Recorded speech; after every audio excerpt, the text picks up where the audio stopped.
Hi everyone, Chris Evans here. How you doing? I'm answering a few questions today for my dear friend Lindsay McKeon. She has a blog. She's a wildly intelligent person, one of my favorite people, and she had a few questions for me, and I'm happy to answer them for her. So let's dive in. What thought process gets you through the ups and downs associated with life? What thought process? For me, it's trying to stay present. I think Lindsay, as you know, Lindsay and I met when I was 17, and we both had a very similar spiritual belief system. And mine was a little more rooted in a little bit more of a noisy brain. I had certain beliefs and desires, and I wanted to be a certain type of person, but a lot of my thoughts were kind of I guess rooted in the ego, and when I say the ego, I don't necessarily mean arrogance. I just mean the part of your brain that says I. It's the thinker, and that part of your brain is very self-serving, and it lives in a world of comparisons and time, and none of these things are helpful. And it just kind of would consistently take me out of a positive place. The man I wanted to be, or the man I thought I should be, or thinking how you should be doing things or what you should be doing, but then not executing those things leaves you in this kind of spiral of disappointment. But again, all that thinking is based on time. You're basing who you are and what you think you should be on who you'll be tomorrow and who you were yesterday. And so for me, the most effective tool I've adopted is just trying to stay present. When you're in the moment,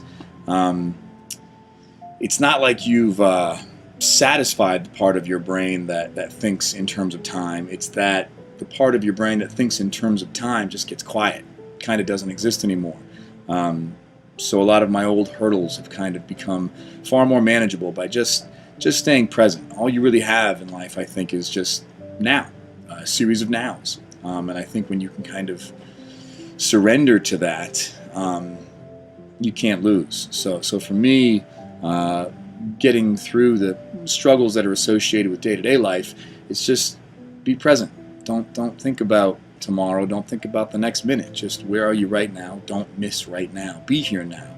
And a nice sense of calm just kind of washes over. When did you start to think this way, and where do you believe the thoughts originated from? I probably started thinking this way when I was, maybe 15, 16 years old. And they say you don't really wake up from dreams, you wake up from nightmares. And not to say my childhood was a nightmare at all, by any means, but I certainly started to see a pattern, where whatever my struggles or challenges were at that age, if they were ever kind of met or satisfied, I started to see how the next day my brain found new struggles and challenges to be at odds with, and you start to realize how amazingly resilient that part of your brain is, that can just create conflict and truly be at odds with what is. And I started to worry that no matter what happened or where I went in my life, will that always be that way? What's preventing me from being truly happy or truly peaceful or present? What is the thing that's creating this conflict? And you start to realize a lot of it, when you take, it's not those individual things. Well, that girl didn't like me, or well, that guy's smarter than me. That's not it. It's the part of your brain that is driving this machine, the I, that ego. It's a very self-serving animal, and it lives in a world of comparison, and a lot of Eastern philosophies, whether it's Buddhism or Taoism, Hinduism, they all kind of share a similar awareness of that brain noise and its potential pitfalls. And at that age, I just kind of that's the one thing that just made the most sense to me. That's the one thing that I saw as it just made sense to the treadmill that I saw myself running on. That was the one thing that I said, yeah, that's exactly that's what's going on here. This is just this brain that just it's no matter what I do, it's going to find new things.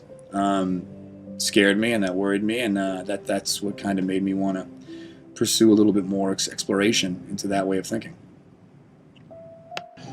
What teachings have helped you shape your journey along the way? Well, I'm a big fan of reading. Big fan of Eckhart Tolle. That guy is it. The Power Now is a fantastic book. New Earth's a fantastic book. Stillness Speaks. First book I read that really turned me on to all that was Siddhartha. Siddhartha's a phenomenal book about a guy who was a Brahmin, educated man, but still felt that something was missing. Goes to the woods, even meets Buddha, decides he can't even follow Buddha. He still just kind of feels that any type of education given to him by someone else is still just going to be filtered through that kind of egoic eye. And his goal is really to try and strip away. He ends up going down a very different path, but comes out on the other side a changed man. But so those books all had a lot of impact on me. Again, I'll say anything by Eckhart Tolle. To me, that's kind of like, it's like my Bible. Any day I'm having a rough time or I can't seem to change the channel, I can pick up any one of his books and just read any chapter, and it just resonates. And it's a nice feeling to know that you're not the only one thinking this way or going through these struggles or hurdles, and it just kind of exercises that muscle and works out that part of the brain really well. What do you do or practice in order to continue your growth? It's a good question. I think the key word there is practice. I try to look at it as practice. My biggest struggle in my early 20s was believing I understood a concept or a certain philosophy that I subscribed to, but then consistently not living that way and not executing those beliefs and struggling and being depressed or disappointed in life. And I knew better, but I wasn't living that way, and that's really frustrating. And the problem is that's all just ego. That's ego sneaking in the back door. That's you kind of, the part of your brain that thinks about the story of Chris wants to see that story in a certain light, but that's just ego. That's not real either. So for me, it's a matter of being perfectly okay exactly where I am and practicing. It's like if I was going to try and pick up a sport, I'm not going to be amazing tomorrow. Today I just have to dribble. I just got to dribble the ball. And if the ball gets away from me today, it's okay. Get it back and just dribble again. Even if it takes all of my focus and energy just to dribble this ball, maybe tomorrow it won't. And it won't be as, consuming.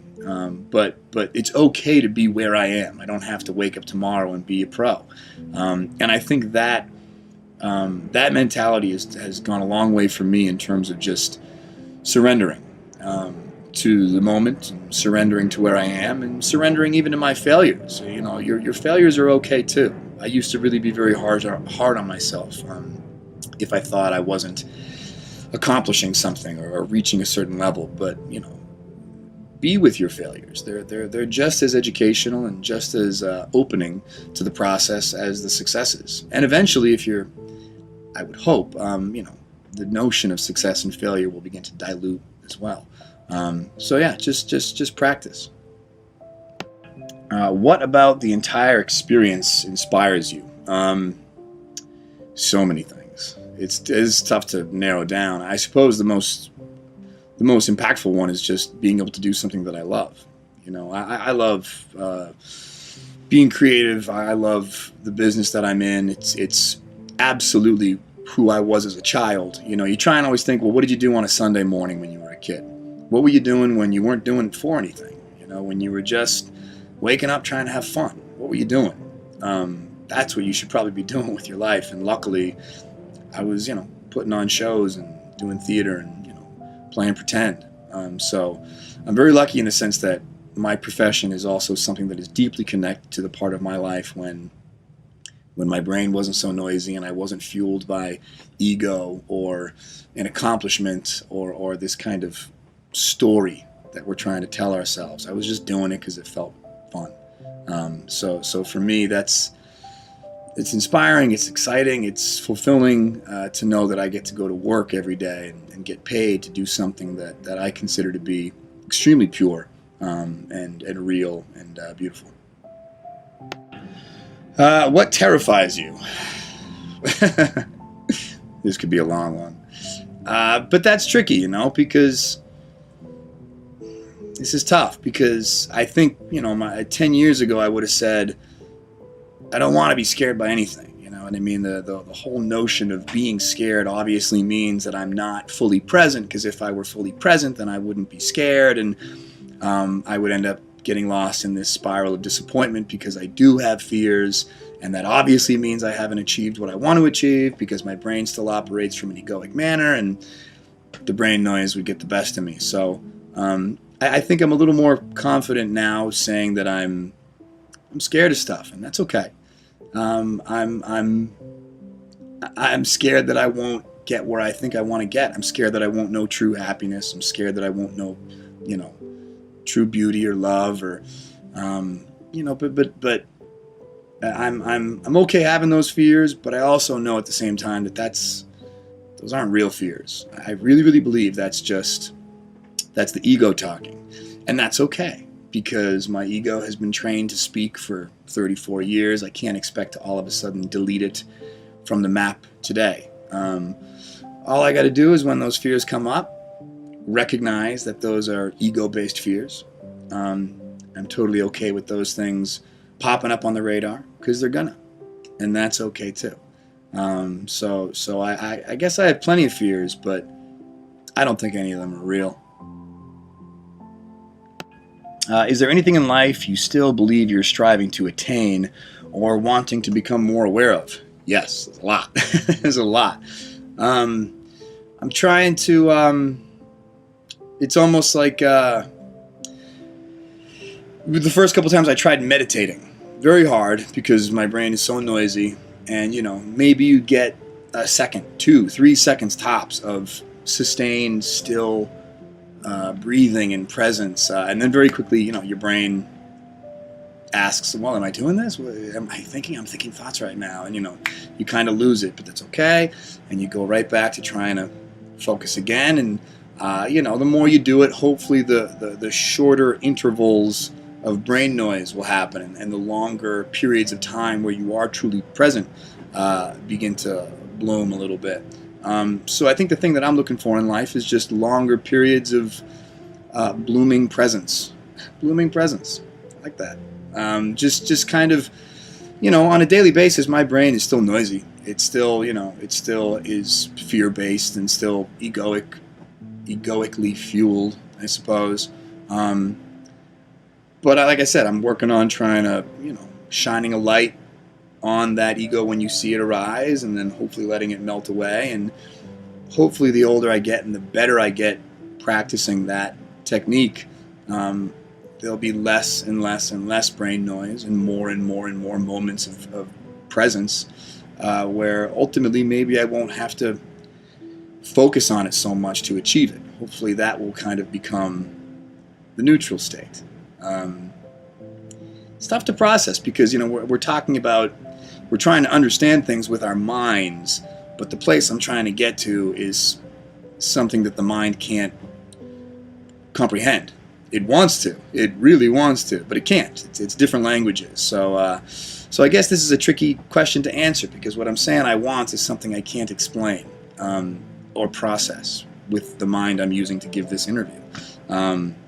But I felt pieces of it, and I know it's good, and I'm chasing it, and it's worth it. So whatever that is, I guess I'm working to kind of have longer moments of that. Try and translate that. Is there any one piece of wisdom you've managed to integrate fully into your own life that you can share? Sure. Shh. It's my favorite. I did a little with Lindsay, actually. I went to India. We did this retreat a few years back, and one of the guys, our guru on the trip, is a man named Nand. Brilliant man. And he would lecture every day, and there were just so many times where I had questions, and I would just raise my hand, and he kind of just kept telling me to shh, and it was so frustrating because I felt I had good questions, and if you just give me an answer, I'll be quiet. And he kept telling me to be quiet, and it really bothered me, and it made me doubt. But it was a very effective tool, because the truth is, the part of my brain that needed that answer, that wanted that answer, is the part of the brain that I don't need. It's kind of this. I needed it to get me to India. There's a great quote I read. You need the boat to cross the river, but once you cross the river, you don't need the boat. So I needed my confusion and my ego and my struggle to wake me up to the fact that I don't need it. And I think the part of my brain that wanted all those answers in India was the part of my brain that he was telling me just to be quiet with. Just be quiet. Shh. Just be present. And if you really be quiet, like I said, it's not like the part of your brain that wants the questions gets an answer. It's that the part of your brain that wants the question just kind of dissipates. There's no more need for an answer because there was really no need for a question. So for me, it's just, very noisy brain. That's not quitting. That's not giving up. That's not forfeiting. It's surrendering, which I like to. It's, when you use the word surrender, you remember that there was a fight going on. There was a fight in my brain, an unnecessary battle that I'm fighting with myself. So just kind of surrender a little bit, and you'll have a flash of something real nice, and then your brain will quickly try and understand it, and it'll never be able to, and it'll be this horrible cycle, but you'll feel it and you'll want it again.